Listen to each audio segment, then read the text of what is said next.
Now entering Nerdist.com. What's up, guys? It's Today We Learn number 30. Welcome, one and all. Step right up and have knowledge, not unjustly, have knowledge inserted gently and lovingly into your brain. I'm one of your hosts, Dan Casey, and we've got a real special show for you today. My friend Matt Cohen came by the studio to hang out with Razzle and myself. You may know Matt from his podcast on the Smodco network, Bagged and Boarded. You may know him from his new YouTube series, Stoner Science, where he and his friends try to solve science through the miracles of THC. Or you may have heard a bit about his comic book Geek, which is he's currently shopping around for a prospective publisher. So publishers, anyone who's listening out there, I've read it. It's a lot of fun. A great little alt comic story that will definitely appeal to you if you have any experience going to Comic-Con at all. So check it out. Anyway, long story short, I think you're really going to dig today's show. Matt's a great guy, a lot of fun to have in the studio. Hope to have him back soon. But first, I'd like to give a little shout-out to our friends at T-Fury, without whom this podcast would not be possible. T-Fury is your original pop culture t-shirt destination, selling unique designs every day since 2008. You can snag their shirts for only 24 hours starting at midnight. But say you're missing a shirt from the past and you want to get it again. What do? Well, I'll tell you. You head to the T-Fury Gallery, where you can buy old designs still in print, and vote on others to come back from the dead, like some sort of t-shirt zombie. And every 2 to 4 weeks, T-Fury adds even more designs to their gallery, so be sure to keep an eye out for the turn of some of your favorite shirts. Now, you're probably wondering, but Dan, what kind of topics and fandoms do they cover? Well, wonder no more, because I'm going to tell you. If you like gaming, sci-fi, anime, TV, movies, pop culture, pretty much if you can dream it, they will print it. They have so many crazy shirts, and they're comfortable too. And the designs don't degrade in the wash. That's a bit of real-world wisdom from you to me. Actually, vice versa on that, from me to you. You haven't told me anything yet. Drop some wisdom, people. I want to hear it. Anyway, their t-shirts change daily, so be sure to check back as often as you'd like. And don't forget about the T-Fury after-hours sale. Say you missed the day's shirt by only a little bit, well, they keep the sale going into the wee hours of the morning just for you. So be sure to check out tfury.com/nerdist, that's teefury.com/nerdist, and see what today's shirt is all about. So guys, thank you again for listening. Really appreciate it. I've got a real special show for you, as I've mentioned. So without further ado, here is Today We Learned number 30 with Matt Cohen. Today we learn. Gentlemen, let's broaden our minds.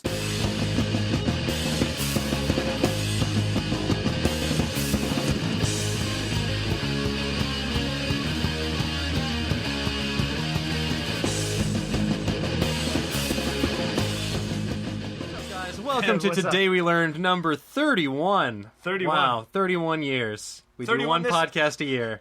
This one, I think it's 30. 30? Yeah, okay. I think it's 30. I misspoke. It's so good that you'll feel like you listened to two. Two podcasts for the price of one. Yeah. So 5.5 hours long. Exactly. Yeah. This is the extended edition, Lord of the Rings style.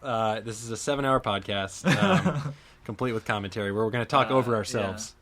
7-hour podcast when it really only needs to be a 1-hour podcast like The Hobbit. Yeah, exactly. Oh God, The Hobbit. We're gonna make 18 of these. I know there's Hobbit podcasts out there, and that bums me out because I just don't want to. I don't want to think about it. Pointless. They've got a lot of content to cover. I know exactly.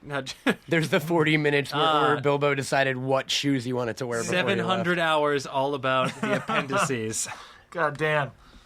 And anyway, still no Tom Bombadil. Yeah, ooh, it come on. Snubbed again. That voice you're hearing is the inimitable Matt Cohen. Hello. Matt is a great guy, really funny. I'm a guy. He hosts the Bagged and Boarded podcast on Smodco. He is working on a fabulous new comic book called Geek. Whenever I say it, there's periods in between. Yeah, but it's still so geek. whenever I read it out loud, just to when I'm alone, I'm like geek. Okay. I don't know why that works. However you want to read it, man. As long as you read it. Exactly. Which it stands for nothing, by the way. Oh, okay. That's okay. The dots don't stand for anything. You know, it's. I'll think of it one day if we get a sequel or something. Exactly. But, it's about keeping an air of mystique. So it's not an acronym for anything. It's just. It's supposed to be an acronym, but I know explain. Well, you can make it one better after to the not fact. know. Yeah. It's like JJ's mystery box. Ooh, $150 of what? Well, there's playing cards. Oh, really? Is that what's definitely in it? Okay. I haven't. I stopped caring when I heard mystery box. Like I've been down this road at JJ. There better be a single lens flare and a vial in there. It's a lens. And It's you a also lens and a have flashlight. a new web series. Am I right? Yeah. Stoner Science. Stoner Science is a new web series I'm doing. It's a basic conceit. We get people stoned, then we tell them to explain how science works, and then we put it on YouTube. That's genuinely it. Like, I'm sorry. Have you had any legitimate scientists or science types on? If they want to get stoned. Okay. No, it's been all me and my stoner friends and Nice. a bunch of comedians trying to be like, what's a microwave? What are tides? Where do babies come from? I couldn't answer those sober, let alone. But the difference lies in that stoners will tell you what, even though they can't answer it, they will still try to. Whereas a Gotcha. sober person will go, oh, I don't know how that works. Yeah. Whereas a stoner, Like, no, I think I know this. Hold on. yeah, let me get this a second. It's like, wait. Thermodynamics, everything. It's just my answer, man. That's funny. And that's Probably true. so that's been rolling out on my YouTube channel. You can check that out. That's Nice. awesome. And We're that's youtube.com/Matt Cohen. Camel Toad Productions. /Camel CAMEL TOAD. Yes, because we're like not two perverts. animals. Like a camel and a toad. Like, Yes. they're two best friends. Yeah, like a mythical manticore of sorts.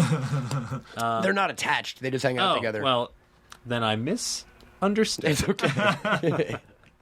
It's a frog that lives in the desert. They're just constant chums. Yeah, in a Yeah. sand swamp. They both live in the sand. Yeah, they just. It's carry- like Guardians of the Galaxy, that tree and the. It's like Rocket Raccoon, Raccoon exactly. and Groot, the living Yeah, tree. Yeah, they're best friends. He's his muscle. Yeah. Claimed John C. Reilly. Exactly. A likely story, John C. As usual, my name is Razzle. And I'm Dan. And we want to thank you, Matt, for joining us. Thank and, you guys for thank having our me. listeners for downloading this episode. You've made a great choice. Absolutely. Your life decisions are through the roof. As usual, we start off each podcast with the guest either providing a fact about themselves or a fact that they happen to learn recently. Here's a fact I learned recently, actually, and weirdly enough, I did my own podcast today, and this fact got brought up again. Okay. I don't know if you guys are familiar with MC Chris, the rapper. Yes. He put out a new album, and a lot of it's about Ghostbusters, and I'm a big Ghostbusters fan. Huge Ghostbusters fan. And he did then this will be awesome. He did a massive amount of research. He read all the novelizations and played the games. Apparently, Winston Zeddemore was a pilot in the Air Force. What? Oh, wow, okay. Did anyone know that? No. I did not know Thank that. you. Yeah. And Egon was raised by circus people. Oh my god. These are all in the novelizations, and it kind of blew my The mind. novelizations of the books? Of the movie. The Or of the novelizations. yeah, the novelization. We Yeah. took this book and We took this Yeah, book, yeah. gave it larger Yeah. font. Hired Timothy threw in- Zahn to threw in write it. pictures Yeah. of the old text. Yeah. No, yeah, but I did not know. I always thought Winston was just a dude who showed up with a help wanted ad. I just thought that Bustin made him feel good. Yeah. Apparently he was Hal Jordan. That's, man. Yeah. I mean, I'll tell you what, it's not worth $13.5 a year. No, exactly. So Slimer is just a Green Lantern construct then. it's all just Oh yeah. my god, it all ties together. Where is our new 52 Ghostbusters book, DC? Come on. Here's Get the on deal. that shit. Or IDW. Yeah, or to be fair. yeah, blend those two worlds. They can just call it New 52 Yeah. if they want, right? Crisis on Infinite Busters. Goddamn Ghostbusters. I'm so sad. Like, when Harold Ramis died, I was so bummed. I was bummed for like 2 days. Because of how much you loved Egon? Well, just or because or much the Harold concept Ramis- that there's no third Harold- film now, too. Well, I'm glad there's no third. There's So am still I. Hey, here's the deal. They're still going to make it. They're still going to make a third film, and unfortunately, Harold Ramis will not have any writing or involvement, which that saddens me. B, it saddens me because I'm a huge Stripes fan, I'm a huge Ghostbusters fan, I'm a huge Multiplicity fan, I'm a huge Harold Ramis fan in Caddyshack, general. Groundhog's Day, Everything. yeah. I'm a huge Harold Ramis fan. His writing or directing helped shape my childhood so much. Absolutely, dude. And it bums me out. And Ghostbusters is in my top 3-4 movies, and it's just it was a That was a huge bummer, yeah. bummer. But anyways, To take the podcast to a down note. Yeah. Who else have you Yeah. said that died recently? It's interesting you brought up when I misspoke and said the novelization of the book, and you're like, yeah, they just use bigger fonts. Fun fact about fonts is Okay. the word font actually only refers to things like bold and italics, Ooh. and the actual style of the letters is called a typeface. Somewhere someone is watching Helvetica, that documentary in the Yeah. background, and they just breathe the sigh. of I've relief. watched Yeah. that documentary and still didn't know that. Yeah, Yeah. it's in traditional typography, a font is a particular size, weight, and style of typeface. Each font was a matched set of metal type. One piece called a sort for each glyph, and a typeface comprised a range of fonts that shared an overall design. Okay. So, like the fonts were like the bold and italicized of a certain font, and you'd have back when they were doing actual, Of a certain typeface. Yes. Yeah. Exactly. Back when they were doing actual printing presses and all Yeah. that, Yeah, you'd and have they to had put the metal. The metal. So font And, was the technical term for Yes. the alternate pieces for that particular letter. Yeah, so of you that have style. the typeface, and then the font is like what style. You have of three. You typeface. have like three versions of each typeface. Yeah. Bold, Yep, underscore, and the one with the smiley face for the eye. Yeah, wingdings. the old emoji of yore. Batman Forever. The word font, traditionally spelled fount, F-O-U-N-T, is British English, but in any case pronounced font, derives from Middle French fonte, something that has been melted, casting. The term refers to the process of casting the metal types for the So like type at a foundry? Yep. Okay, it makes... Yeah. Well, it's a good thing we only use foundry smelted lettering these days, so Yeah, that term is still applicable. I hate when I have to... I'm smelting a text and I misspell it, Exactly. or it autocorrects my smelting. It's the worst. Yeah, so I that's that blew my mind. Like I always especially in the movie this Steve Martin, based off of Steve Martin's novella with Claire Danes. Shop Girl. Yeah. God damn, Jason Schwartzman was in the movie. I mean, it's based off of the book. I didn't read the book. I've only seen the movie. But in the movie, Jason Schwartzman is like a designer, and he says he designs fonts. And that's technically... So he's a fucking Yeah, liar. he's a fucking liar. Can we curse? Okay. Yes, Okay, so you he's may. a fucking liar. Yeah. A motherfucking liar. He's a fucking... Don't with fucking swear. With a bold font So, for fucking. Typeface, what about with Helvetica? Which is interesting because course, perfect. Steve Martin wrote it, and Steve Martin's in Mensa. I'm a huge Steve Martin fan. Steve Martin's supposed to be a genius, but he wrote that book wrong. Idiot. Well, Maybe he did it on purpose as Yeah. an affectation. You to sound guys- like real people. you guys very might sure. run into this a lot, but Goddamn. are there certain things like this, for instance, where... Sure, technically we're all wrong, but it's been so long since anyone used it the right way that fuck it. Yeah, there's plenty of stuff like Well, that. yeah, I mean, in the modernization, modern setting, I mean, it's all internet, it's all electric typing. Totally. So fonts, technically, there's no foundry, there's no Yeah. nothing. So it's kind of just become an amalgam of amalgam. We should kill that amalgam. word, you guys. amalgam. Amalgam. It's not amalgam. No, but it's one of those. It's an amalgam. I remember. Amalgam is a cocktail. Yeah, Amaglam is my new band. We are going on tour with Rodeo Head. They're a Harry Potter wizarding band. Yeah. Dumblecore. Dumblecore. That's a real thing. I made that joke once, and then I made that joke on Twitter, and someone was like, that's a subgenre of wizard rock. And I looked online, and they were right. Yeah. Not only subgenre, there's a genre wizard rock. Oh, yeah. Yes. There's Yeah, a documentary. You see the documentary We Are Wizards? No, I knew a lot of those dudes because a lot of them were based out of the Boston area. Yeah, Draco and the Malfoys, man. Harry and the Potters, they were the ones that It's kicked it all always off. Draco and the Malfoy, Yeah. Harry and the Potters, Yeah. Neville and the Longbottoms. Yeah. I always wanted to make like a sign. I had an old joke, a whole bit that I never finished. It was just the concept of like a heavy metal science band. Just because you can take any science term and make it like Make it sound a like a name metal, of a heavy metal Yeah. band. From the depths of hell has really frozen over. Welcome Celsius. We are graduated cylinder. Detroit, give it up for the Coriolis effect. Woo! You can take any science term and introduce it as like a heavy metal band. Meniscus. That's one term that weirdly stuck out at me in school, and it happens every day. Yeah. Like, I'll see a meniscus and go, oh, out loud, that's Yeah. called a meniscus, to myself, to just entertain no one. Yeah. Well, it's one of those things, just gotta remind yourself that you still. It's it's like an earworm. It just gets in there. You'll never forget it. My other two were plagioclase feldspar, which is a kind of rock, and Don't even get me started on feldspar. and I can't remember the other one right now, so let's move on. God damn it. It's interesting the things you keep from childhood. Yeah, totally. Like from science classes. No, sorry. Go ahead. Endoplasmic reticulum. There we Boom. go. Boom. Now what is that? Something in the cell, I believe. Endoplasmic reticulum. I believe some part of a human cell, I think. It's definitely like a biology term. Yeah, it's hold on. It is a type of organelle in the cells that forms an interconnected network of flattened membrane-enclosed sacs. Something you or need to know every tubes. day, guys. Yeah, just Impress the ladies. yeah. I just talk about endoplasmic reticulums and the ladies come running, know what I'm saying? Funny, Panty droppers. Yeah. Funny you mentioned that Steve Martin is a member of Mensa. Someone else you might not realize is pretty much a certified super genius is Queen's guitarist Brian May. He actually has a PhD in astrophysics. Oh, wow. Wow. Yeah. So he's so much more than one of the most iconic glam rockers of the 70s and 80s. He is Fucking. yeah. He's He's a star doctor. I love that factoid, but wish even more that Neil deGrasse Tyson was secretly also in a rock band. Yeah. Like it was the opposite of that. Like all astrophysicists night as rockers. Yeah. It's the Bill Nye and the Science Guys.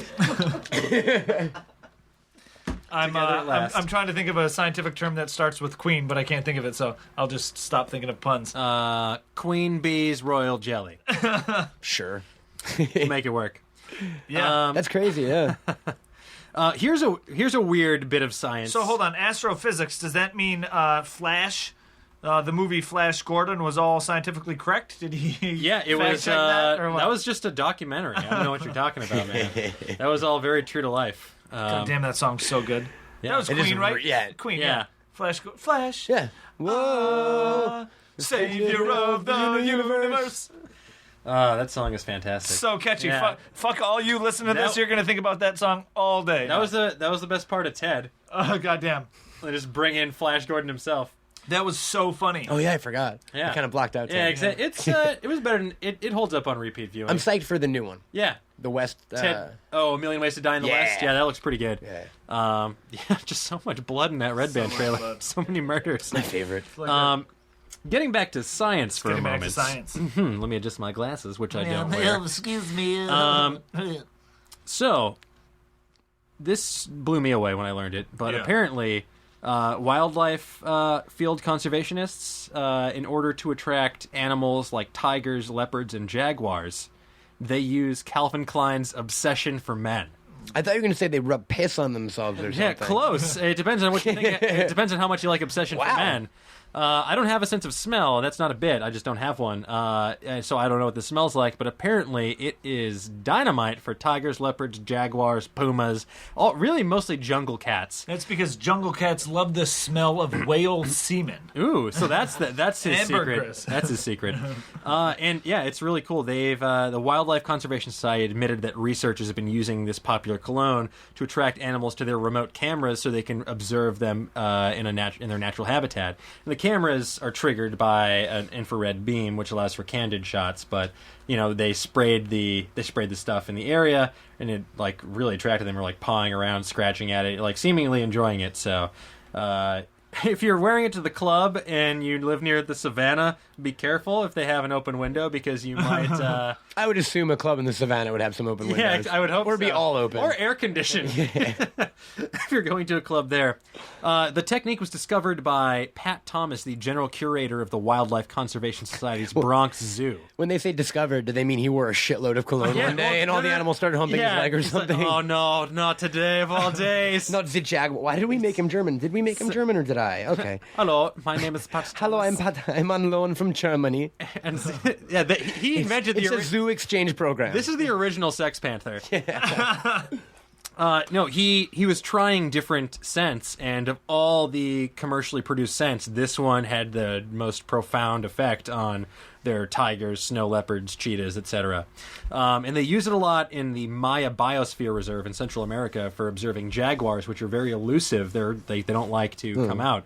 And this has allowed them to get a better estimate on jaguar populations. So, good job, you jags. Jaguars are I always confuse because I know like pumas are the same as panthers and mountain cats, I believe, right? Is a jaguar fall in that family, or is a jaguar completely different than a puma and a mountain cat and all that? Which is Bagheera from Jungle Book. What's the black He's one? a That's a panther. panther. He's a panther. A jaguar is what color? See, I always have trouble with the jaguars. Jaguars, I always thought were spotted. Yeah, Or is they're that- They look like cougar Cheetahs, panthers. Yeah, a cougar's Wait, no, also cougar like is a puma. okay. A like a- cougar- And an ocelot is also a mountain lion. I believe type kind thing. of. They look remarkably similar to That's leopards. a leopard. Okay. Yeah. it looks like a leopard. They're off-brand leopards. They're Okay. like the Costco brand. exactly. They're like the Kirkland's best. Kirkland's of the best. of leopards. Of leopards. Cereal O's. Yeah, yeah. The cereal you find at the bottom of the shelf. Loops O fruit. Yeah. Well, they're all. I mean, they're related to leopards and lions and tigers. They're just my. Yeah, Semantics, but they'll it's probably part of the Panthera genus. What do we all look alike to you? Yeah, They I'm a jungle cat. I self-identify as a jaguar. Goddamn, animals are awesome. That's one of my on my definite bucket list. Is I want to go to like Africa and take a safari. You know, That's do like awesome. do one of those safaris. Just so dangerous and really. Please wear a GoPro so we can make gifts after your inevitable demise. I'm gonna Just go. think of the children. I want to go wrestle a lion in the middle of Africa. Here's something I was reading the other day. A tiger. If a tiger fought a lion, the tigers predominantly win in fights against lions because tigers can stand up and balance on their hind legs like when they're fighting, and lions are unable to do that or something along those lines. I read it very quickly, but I know the gist of the article I read was that lions can't get up on their hind legs and fight like that. That'd like be like tigers. the analogy would be a dude just laying down on the ground during a fight. Yeah. I guess so. Yeah. I hope this is working. That's like my dog's defense. If like she's in danger, like I'll just show them my belly and look adorable and hope that they get distracted. Hope they don't love adorable. Yeah. That only makes them angrier. Now the Bronx, I'm assuming Bronx Zoo. That's the Bronx in New York. Yeah. right?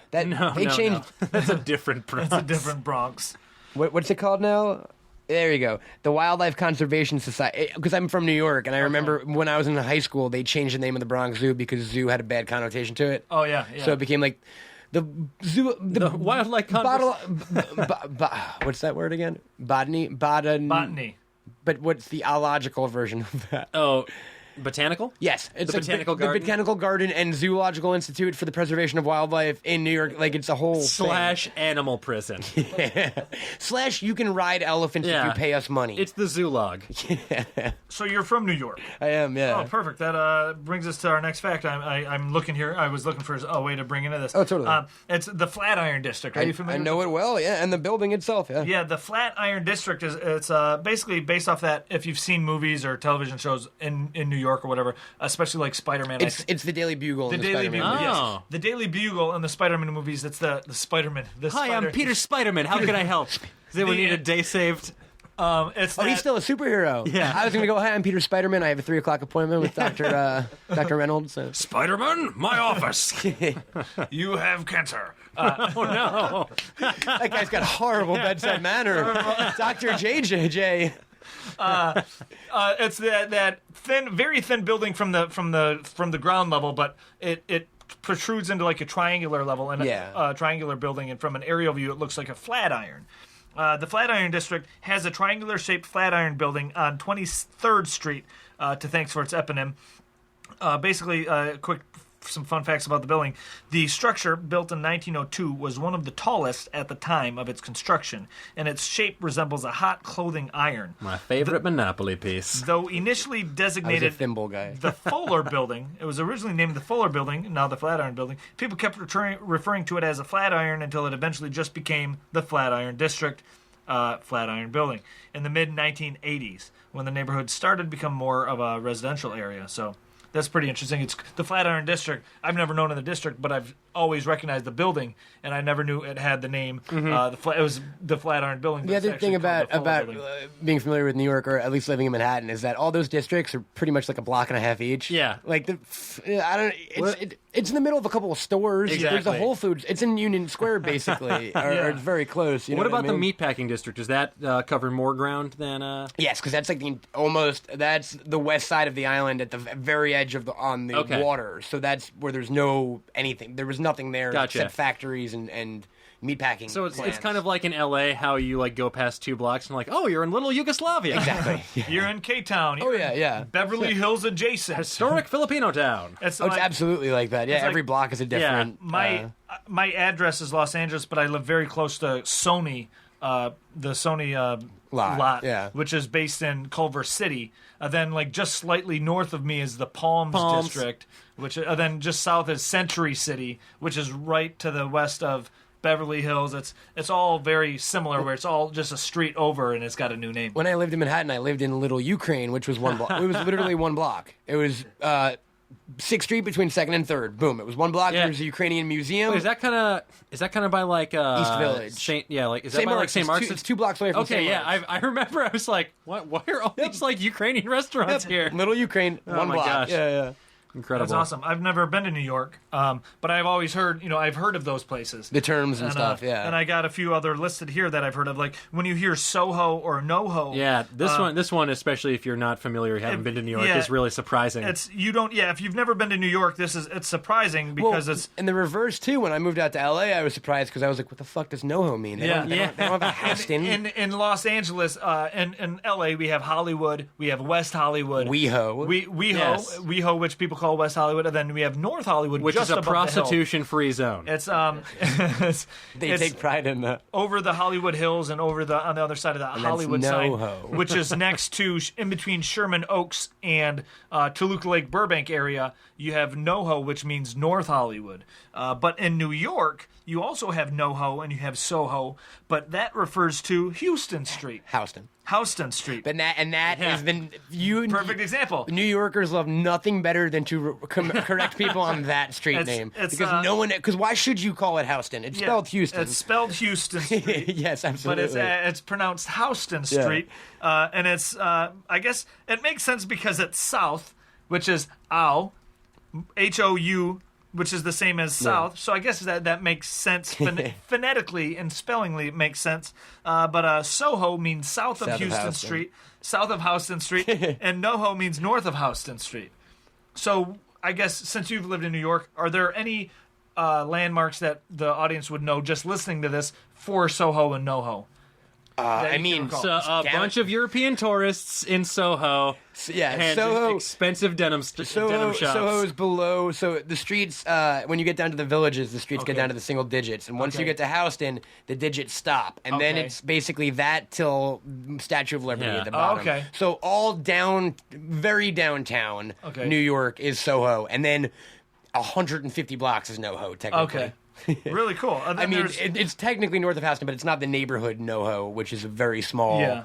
Yeah. Then you have. That's big Ukraine. Exactly. So when you're given directions, you'd say it's NoHo. If you would say, like, if someone's like, "Hey, you want to meet at this restaurant?" You go, "Sure, it's in Soho," and you would know at least what neighborhood you're going to. You have a perimeter of the grid. Okay, as it were. Really cool. Yeah. Then there's the Tribeca, I guess, neighborhood, right? This one I just gave up on. I never even bothered trying to find out. There's a better one for you guys that's not on this list, and I'll blow your minds with it in a second. Tribeca, which is, I think there's the Tribeca Film Festival. Yes. Is that right? Yeah. And that takes place in New York? Yeah. The Tribeca Robert Film De Festival. Niro's involved in it. Okay. Which the Tribeca Film Festival, which is in New York, takes place in the Tribeca neighborhood, which is the triangle, triangle. Triangle. I said that weird fucking Triangle. You could try angle. All this Houston and Houston is confusing me. Now you're just second guessing every word. It's the Tribeca stands for the triangle below Canal Street. It's actually Canal Street. So that was interesting. And there's one called Dumbo. Okay. You guys have you ever heard of Dumbo? I've heard of Dumbo. Do you have any idea what it stands for? No. Dumbledore. It's ridiculous. It stands for Down Under Manhattan Bridge Overpass. Of course it does. It's the neighborhood under the Manhattan Bridge overpass. So under the street that goes to the bridge. Oh my the, gosh. the 5-block neighborhood under the actual bridge is called Dumbo. And is that like in the movies, all those shacks and the trailer homes? Is that what that is? Or is that a different bridge I'm thinking of? Like you always see in movies where it shows like New York and there'll be like a bridge or whatever, then there'll be like kind of like a... Are you talking about like a village of homeless people? No, there's like houses, like on Scarface or whatever. I think there was a thing there. I think that's probably just lower Manhattan in the 70s where everything looked like that. Yeah.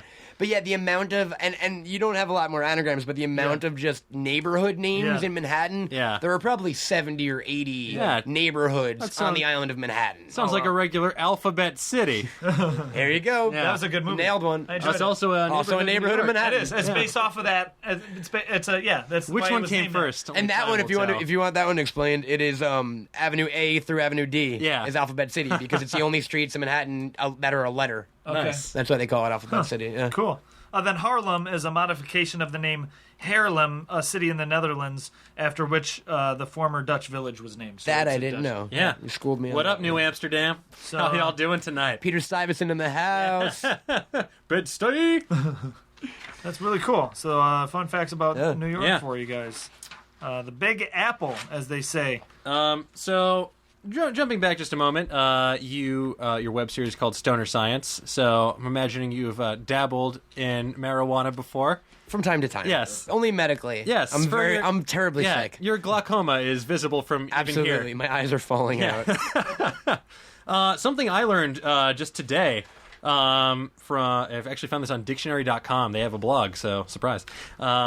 Marijuana is called pot. It's a pretty common. I had no idea why. Yeah, Pot, it's- reefer, doobie. some sweet dubes. Bud. Everyone's calling it sweet dubes. Cron. Yo, you got that cron? Yeah, you got that Tron on VHS. You know what I'm saying? That's the Cockney rhyming slang version. But anyway, pot. It's not named after the common household implement. The word pot is Or derived... should it be? I never right? knew why. I thought about this like a week ago, which will probably make sense because mostly I do the pot. I had no fucking clue why it was called pot. Yeah. It's one of those things where... It's a Spanish. Marijuana is a Spanish word. Yeah. It was that was from the common name like Maria Juana or something, and then Yeah. it was adapted to Mary Jane as From it the MJ, spread. yeah. Yes. Anyways, pot. It's derived from the Spanish word potaguaya, which is a wine or brandy that is steeped in marijuana buds. Does that wow. exist? Yes. Can So, we get some? Probably. The word came to the Americas in the 1930s as a shortened form of potación de guaya, which literally means the drink of grief. Oh, wow. So when the word first came, it didn't have anything to do with smoking weed or anything. No, it was referring to one specifically- specific kind of alcohol. Yeah, where there that was happened to be steeped with marijuana seeds. like so I guess absinthe with wormwood. Yeah, exactly. So one thing leads to another. Then pot becomes associated with this drink, which in turn becomes associated with marijuana. Which one thing leads to another. And interestingly enough, Mary Jane. We know that as another term for Peter Parker's girlfriend or weed. Or But The Last Dance Tom Petty had. it can all. God damn. Kim Basinger, yo. Kim Basinger. It can also. There you go. We're even now. Yeah, it can also refer to this is so silly, a small round sponge cake and a brand of young girls' patent leather shoes. So, Wow. be careful So what be you wish careful for what you if ask you're asking for, yeah. an old-timey person for Mary Jane. Now that it's legal, yeah. yeah, or they might come back with those like weird-ass stale peanut butter candies. Do you know what I'm talking about, Mary Jane's? I do. Yeah. I do Like remember the sharp. those. They're sharp. Yeah, like the they're sharp. always sharpened and rock hard, and I don't know how you let them saute in your yeah, mouth same for thing. an You get those hour. caramels, but they have like a sharp dagger. You Yeah. can use them as a goddamn. prison shiv. Exactly. Yeah. Yeah. Yeah. Or like Bitto honeys. Like if you just filed that down, you could stab someone. With Oh it. yeah. Yeah, you can carve diamond with those. Or like fucking those what was it, the sugar daddies on the stick? Yeah. Oh Yeah. god. You could They- file oh my that God, down and yeah. literally I make a shank. saw someone clubbing a seal with one of those. Speaking of candy, though, Absolutely. Smarties. So you guys know Smarties? Oh, I love Smarties. Okay, I think you you're the only love- person hold who on. loves Smarties. I but- love them. So Good. you love Smarties. I don't know if you looked at this I fact yet or didn't. not. Smarties, what's your favorite color Smartie? They're all the same flavor, right? Or are they? they? The plot thickens like so many cakes in I so don't know. many ovens. But think about this. I had Otter Pops. I bought Otter Pops, Yeah. and I was like, these are different flavored. yeah, I technically. just assume that all candies are the same flavor. Pretty and that much. We've been fooled by colors. Yeah, Otter Pops are obviously named after Little Orphan Annie. What's my favorite Smarties color? Blue. Blue? Oh, Blue okay. and green I like. Well, White and yellow freak me out. Blue's not a color. You might be sadly. thinking of purple. Okay. Is there purple? Yeah. All right, maybe Which purple. is- so there's 6 fruit flavors. Yeah, they're What? actually flavored. They're not just sugar. Believe it or not, Yeah. they actually have flavors. Yeah, if wow. you look very closely. According to the Smartie website, this isn't like Wives' Tales or anything like this. This Yeah, is unless you consider Smarties an old wife. Smarties website has these listed. They, as Dan was saying, they come in 6 fruity flavors. Yes. White is orange cream. Yellow is pineapple. Makes sense so Pink far. is cherry. Sure. Green is strawberry. Uh-oh. Odd there. We derailed for a second. Purple is grape. Okay, again. And orange is orange. Makes sense. There must be something with like red where they can't use the red dye. because even the cherry is pink. Yeah. And the strawberry They only use the green leafy part of the strawberry. Yeah. That's what that flavor is. If Yeah. you ever Yeah. ate that on a strawberry, You're it like, was the hell is it's a this? Smarties. Worse It's than pure sugar. I feel like worse than raw kale. I feel like it would have made almost a little bit more sense to have white be like pineapple, because like the Slurpee white is those Slurpee pineapple is white, right? Yeah. And you know, Smarties takes all their cues from the Slurpee people. Yeah. But what are they doing? But yeah, that's interesting. So there's that blew my mind when I was reading that. I'm like, there's can't be flavors of Smarties. Oh, But can't there are. there?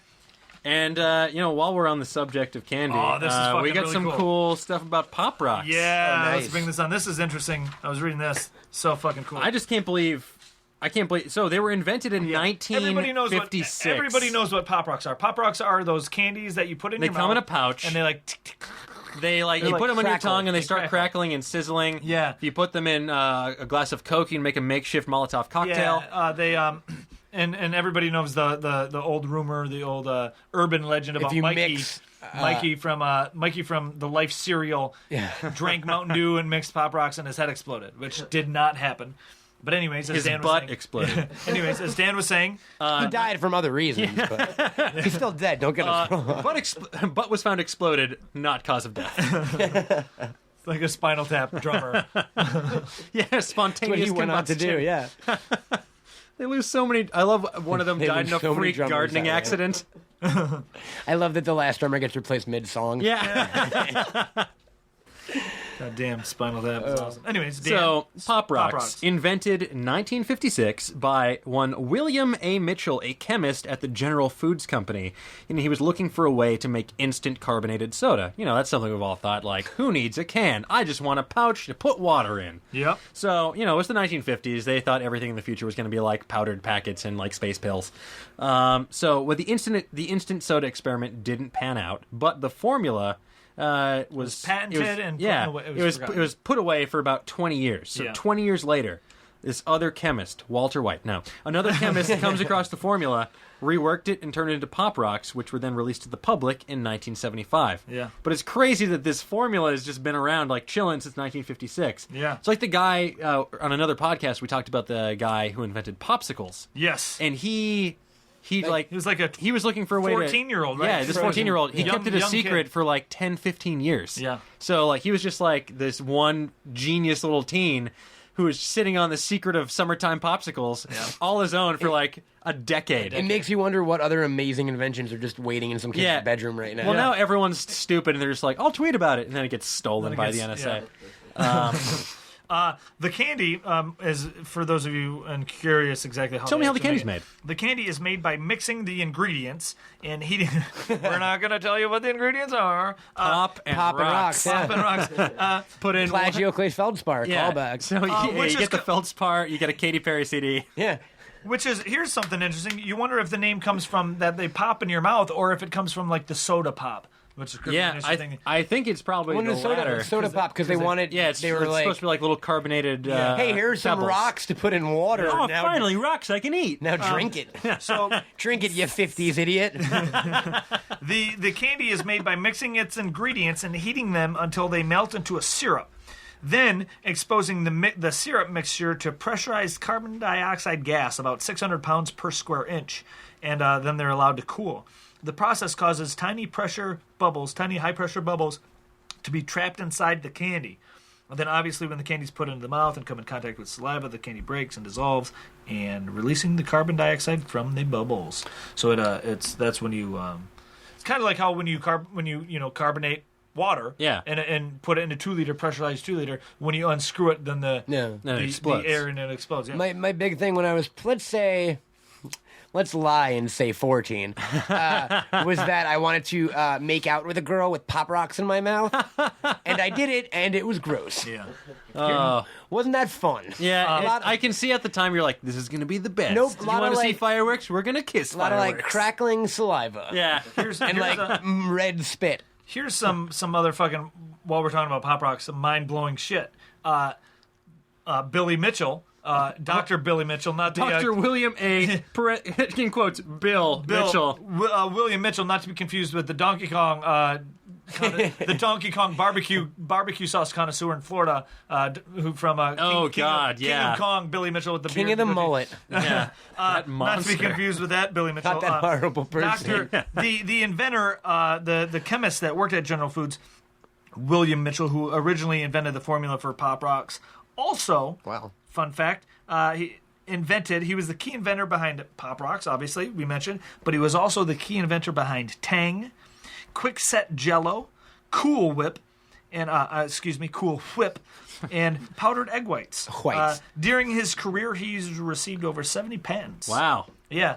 The fuck are powdered egg whites? You know how you hate the consistency of solid egg whites? Yeah. Oh, if only these could be powdered. You know how you don't like actual eggs? Yeah, there's got to be a better way. He invented Tang, which they used up in space, and I'm assuming they used powdered egg whites. Yeah, it's all the stuff he invented. It's very like sciencey. Yeah, like it's very never nerdy. just food. I guess that's probably a way for... Well, he was a chemist. He wasn't, he wasn't a baker. He was a chemist. Yeah. I'm not here to make He was flavor. just a horrible chemist that kept making food. He's like, all I want to do is invent a way to kill people. Yeah. He was like It's so delicious. He's like if Lex Luthor wasn't like the 70s Lex Luthor before the Crisis on Yeah, Infinite yeah. Earths, and he became a businessman. Like the Lex Luthor, he was a scientist. The Lex Squirrel. And, the actual science. Yeah. it'd be funny if just like You're just trying to make it. You're just a super villain somewhere trying to make a death ray, and it keeps being like a cute ray. This is Tang. Keeps making like a. I keep making Tang. All this laser does is reduce egg whites to powder.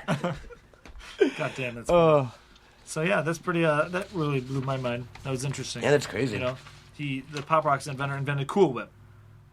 Nice. Wild. You don't think about that. Yeah. I never think about Cool Whip. Cool. I'll just go for the real whip. I didn't even think about it when you were just talking about it. That's Yeah. how little I think about Cool Whip. I prefer. Sorry. I prefer Warm Whip. Sorry, Mr. Cool Whip, if you're listening. Warm yeah, Whip, I please. prefer room He temperature. died in 2004. Don't worry. I prefer lager whip, just like nice and room temperature.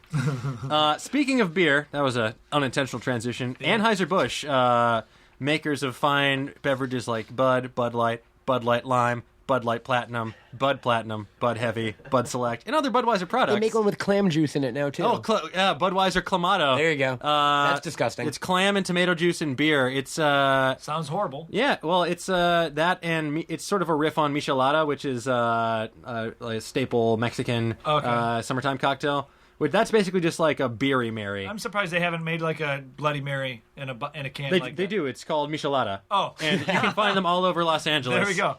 Yeah.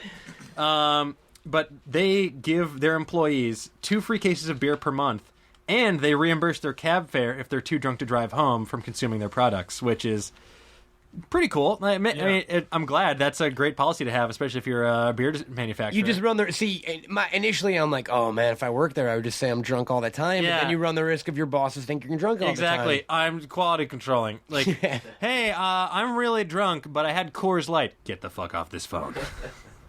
You don't exist in Yeah. us anymore. So is that you have to drink that on site, or can you take that 2 cases home? Is that like an Uber code? That's what I think they're saying, yeah. Do they give you an Anheuser-Busch Uber code that when you take your 2 cases home and you go to a party or whatever, you can just be like, oh, I'm too drunk. I'm gonna have Anheuser. I'm gonna have my work pay for that. You just flash your work Enter the badge. code Live Forever. enter the Uber code. Dogs and horses are friends. Enter the code. Here we go. While we're talking, let's go back to New York real quick. This is a fact. I've had this on. I've been wanting to bring this up for a while because it's a. I reference this and I comment about this quite often, and some of my friends don't get it, and other people know. But it's not really based on New York. It's about this invention, and this thing was founded in New York. The Otis Elevator Company. The Otis Elevator Company, if you've ever ridden on elevators, majority of the time in an elevator, you'll see the word Otis somewhere. They make reference to it in the movie Kate and Leopold, which is a romantic comedy starring Meg Ryan and Hugh Jackman. I'm a huge rom-com fan. I'm not ashamed to admit it. I see most of them. I see a lot of them. Anyways, they make reference to the Otis Elevator in this movie, in the movie. But anyways, the Otis Elevator Company is the world's largest manufacturer of vertical transportation systems, principally focusing on elevators and escalators. I want to know what else they're focusing Yeah, on. right? What's this we can't third talk thing? about it yet. Yeah. They're building the moon elevator. That's what they're doing. Vertical transportation. Oh, yeah, like how many? Yeah, exactly. What other forms of vertical They're transportation? focusing on escalators and elevators. A series of gyrocopters, high velocity catapults. We've got some pneumatic people tubes. Yeah, they're trying to make Futurama a reality. Exactly. They were founded in Yonkers, New York, United States, in 1853 by Elisha Otis. The company pioneered the development of the safety elevator, invented by Otis in 1852, which used a special mechanism to lock the elevator car in place should the hoisting ropes fail. Which also implies that before 1852, they were not safe. No. Yeah. They were just making elevators. Ride my death trap 70 floors. Otis has installed elevators in some of the world's famous structures, including the Eiffel Tower, which we mentioned quite a bit on this podcast. Love that tower. The Empire State Building, we mentioned on the podcast as well. The World Trade Center, rest in peace. The Twilight Zone Tower of Terror. The most important tower on this list. The most important tower, the Tower of Terror, is so fucking fun. I love that ride. And the Skylon, which is What's the Skylon? Skylon is a huge building, if I recall, in I believe Japan or is that the one in Singapore? The new biggest. Singapore. Is that the world's I think biggest it building? might be. It used to be. The Skylon is one of those. It's either in Singapore or It's in Niagara Falls, Ontario, Oh, the never Singapore mind. of Canada. Is it the CN Tower? Is that what they're talking about? No, I don't. Oh, that's in think Toronto. so. I know. Yeah. I know the Niagara Falls one too. This is an observation tower. I've seen it. I that- was in it when I was a kid. Yeah, Yeah. It looks kind of like the Space Needle. yeah. That's why I thought CN Tower because they looked the Yeah. same too. Yeah, totally. It's like The Cylon Tower. Cylon, this- not to yeah, be confused pretty with much. it's basically this fracking toaster of a building. Yeah, it's a building with an elevator that just happens over and over again. It just Exactly. repeats itself over cycles. Until you and- believe in religion. Yeah. The tower that inspired True Detective. Yeah. God damn, that show's so good. This I episode can't after. fucking wait. This show will definitely air after it ends because this Sunday is Yeah. the finale. But Oh my anyways. god, I can't believe the Yellow King was exactly who you thought it was. Anyway, Anyways, here's a non sequitur Yeah. for you. There was originally a Duracell bunny ad campaign, in addition to the Energizer Whoa. bunny. Yeah. In response to? nope. It Prior, predates it. Oh, the So- Energizer Bunny was in response to the Yeah, Duracell Bunny. The Duracell Bunny campaign was launched in 1973. The Energizer Bunny campaign didn't come around until 1989. So the Duracell Bunny was originally trademarked for use in the U.S. and other countries, but they failed to renew the trademark That's of the bunny, and as a awesome. result, they lost it. So Energizer, being the battery-loving dicks they are, Yeah. seized the opportunity and trademarked a new bunny for their use. Yeah. And It was yeah. also a bunny playing a drum. It originally began as a parody, Yeah. having a set of battery-powered drum-playing toy rabbits, and they would show both of them together. But the Duracell one would eventually Outlast the screech other to a bunny. halt. Yeah. The Energizer remember one that. kept going. Yeah. And if you Because I was alive during this. Yeah, I definitely remember the two bunnies. I was a little Yep. kid. Yeah. and the criticism that that Duracell compared their batteries, Energizer was also a bass drum playing bunny, but Energizer, like their concern and their dispute over Duracell was that Duracell compared their batteries with carbon zinc batteries and not the similar alkaline batteries like Energizer. So Energizer is an alkaline battery and Duracell is an alkaline battery, but in the commercials that Duracell was claiming their batteries was better than was the carbon zinc batteries. Man, I can't believe they would spitefully trademark a bunny And- then make false claims I don't- about their chief competitor. I don't know if you guys remember this, but they also the Energizer Bunny commercials. They would not only did they originated with the Duracell, bunnies. the two Yeah, bunnies, yeah. but over time they started making fake commercials. So you'd be watching TV and Yeah. you'd And the see a bunny would commercial- walk into it. You'd see a commercial for Yeah. like hemorrhoids or whatever. It would just be you'd think it's a normal commercial. And you'd hear the bass and then all of a drum. sudden you'd hear the bass Boom, drum, and boom, it would like boom. break through the paper and be like nothing is It was the original Harlem Nothing Shake. outlasts Yeah, the the Energizer, Energizer. bunny. It's so fun. Like it just kept going through commercial breaks. Wouldn't it be great if Viagra bought the rights when they lapsed and it just kept going forever? In the year 4000, there's an Energizer bunny hawking like human food. If your bunny lasts more than 4 hours, please consult a physician. Priapism Priapism that's jokes. That's we're approaching our time. Yeah.